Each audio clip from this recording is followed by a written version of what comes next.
जय श्री कृष्ण। स्वागत है आप सभी का मेरे एचएस भारद्वाज यूट्यूब चैनल पर। मैं हरिओम शर्मा आज आपको पुत्र प्राप्ति से संबंधित जानकारी दूंगा कि संतान प्राप्ति के लिए कौन कौन सी बातों का आपको विशेष रूप से ध्यान रखना चाहिए, जिससे अच्छी और गुणी और संस्कारी संतान की आपको प्राप्ति हो। विशेष रूपों का आपको पालन करना होगा। कुछ ऐसी बातें हैं, कुछ ऐसे टिप्स मैं आपको बताऊंगा। अगर आप इनको ध्यान में रख करके संतान प्राप्ति के लिए ट्राई करते हैं तो भगवान की कृपा से जैसा आप चाहते हैं वैसे ही संतान की प्राप्ति होगी। जो भी चैनल पर पहली बार आए चैनल को सब्सक्राइब करें, बगल में बेल आइकन बटन को प्रेस कर दें, जिससे मेरी हर वीडियो का नोटिफिकेशन आपके पास पहुंचेगा। जिनके पहले से एक या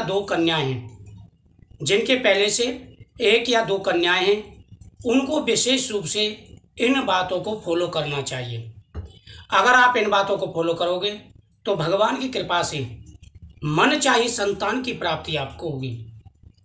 कुछ ऐसी बातें होती हैं जिनका विशेष रूप से आपको ध्यान रखना चाहिए। अगर आप इन बातों का ध्यान रखते हैं तो भगवान की कृपा से मनचाही संतान की प्राप्ति आपको होगी। देखो, जिनके पहले से एक या दो कन्याएं हैं उनको पुत्र प्राप्ति के बारे में विचार करना चाहिए, और जिनके अब तक कोई भी संतान नहीं है तो उनको भी यह टिप्स जो है फॉलो करने चाहिए, जिससे अच्छी संतान की प्राप्ति हो। देखो, पुत्र प्राप्ति के लिए उन्हीं व्यक्तियों को, उन्हीं दंपतियों को विचार करना चाहिए जिनके पहले से कन्याएं हों। अगर पहली बार ही शादी के पहली बार आप इस विचार में रहते हैं कि हमें पहली बार ही पुत्र की प्राप्ति हो जाए, तो ये सोचना आपका गलत है। ऐसा आपको बिल्कुल भी विचार नहीं करना चाहिए, क्योंकि लड़का लड़की में कोई भेद नहीं है।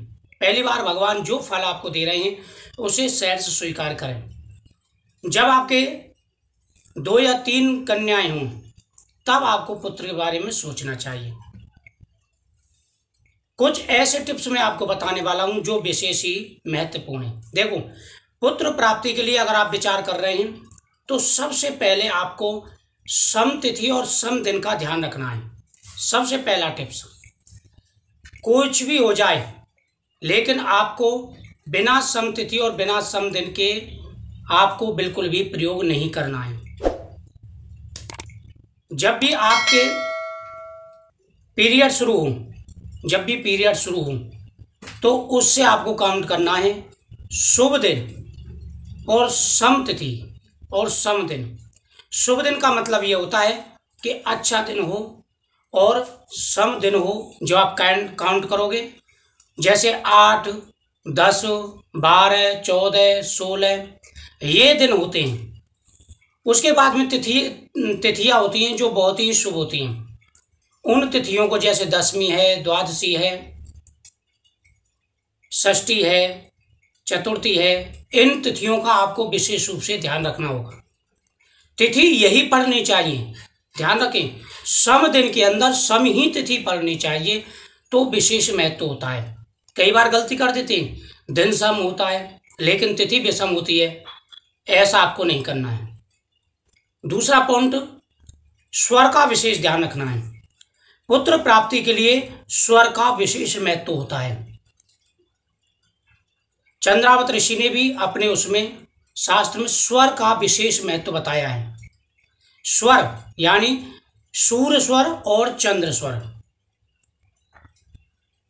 पुरुष अपनी पत्नी की तरफ, यानी पति अपनी पत्नी की तरफ मुख करे तो उसका जो ये लेफ्ट हैंड है ये नीचे की साइड को आना चाहिए। यानी पुरुष का यह स्वर, सीधा स्वर चलना चाहिए। सीधा स्वर जब चलेगा जब आप लेफ्ट हैंड आपका नीचे की तरफ आएगा और राइट हैंड ऊपर की तरफ आएगा। आप इस पोजीशन में सोना है। महिला को चंद्र स्वर का ध्यान रखना है, यानी लेफ्ट स्वर। आप सभी जानते हैं कि एक्स और वाई क्रोमोसोम्स होते हैं, वह मिक्स होते हैं तब जो है पुत्र की प्राप्ति होती है। उसी प्रकार से चंद्र स्वर और सूर्य स्वर, यानी जिस प्रकार से हम जो है विशेष रूप से ध्यान रखते हैं, और आप सभी जानते भी होंगे कि हार्मोन्स का विशेष रूप से महत्व होता है। स्पर्म और अंडे का, उसी प्रकार से इन चीज़ों का भी ध्यान रखना चाहिए। ओवुलेशन समय का विशेष रूप से आपको ध्यान रखना है। 10वें दिन से लेकर के और 16वें दिन, यानी 10, 12, 14, 16, 12, 14, 16, ये 3 दिन बहुत महत्वपूर्ण होते हैं। इन 3 दिनों में अगर आपके गर्भ रहता है तो हष्ट पुष्ट संतान की प्राप्ति होगी, सुंदर संतान होगी, दीर्घ आयु होगी, गुड़ी होगी और तेजस्वी होगी। वह संतान आपके कुल का नाम रोशन करने वाली होगी। इन बातों का विशेष रूप से ध्यान रखना चाहिए। यानी जब आप ट्राई के लिए सो रहे हो तो उस समय सूर्य स्वर और चंद्र स्वर करीबन 15 मिनट पहले से आप सो जाएं। और आपको स्वर का ज्ञान कैसे करना है, विशेष आसान तरीका है कि आप जैसे हम प्राणायाम करते हैं, ठीक है, तो आप जब पुरुष लेफ्ट हैंड को नीचे की साइड करके सोएगा तो उसे आसानी से पता चल जाएगा कि जैसे आप स्वर लेके देखेंगे तो जैसे ये लेफ्ट स्वर है ये बंद होगा तो इससे सांस लेना मुश्किल होगा, और सीधा स्वर जब शुरू हो जाएगा तो वो आसानी से श्वास ले सकते हैं आप। जैसे आपने ये बंद किया तो सांस लोगे आप तो ये इससे आसानी से सांस नहीं ले पाओगे, और सीधे स्वर से आसानी से सांस ले लोगे तो आप समझ जाओगे कि आपका सूर्य स्वर यानी सीधा स्वर जो है शुरू हो चुका है। उसी प्रकार से महिला को भी इस चीज़ का विशेष रूप से ध्यान रखना चाहिए। अगर आप इस चीज़ का ध्यान रखेंगे तो ज़्यादातर पुत्र के ही चांसेस बनते हैं। ठीक है। तीसरी टिप्स कि जितना संभव हो सके उतना जो है आपको रात की तिथि का प्रयोग करना है। रात की तिथि बहुत ही शुभ मानी जाती है और प्राचीन समय से ही रात की तिथि का ही प्रयोग करते थे। बहुत सारी कथाएं आपने सुनी है कि संध्या काल में जो ऋषि थे उन्होंने गलती की थी तो उनके राक्षस पैदा हुए थे।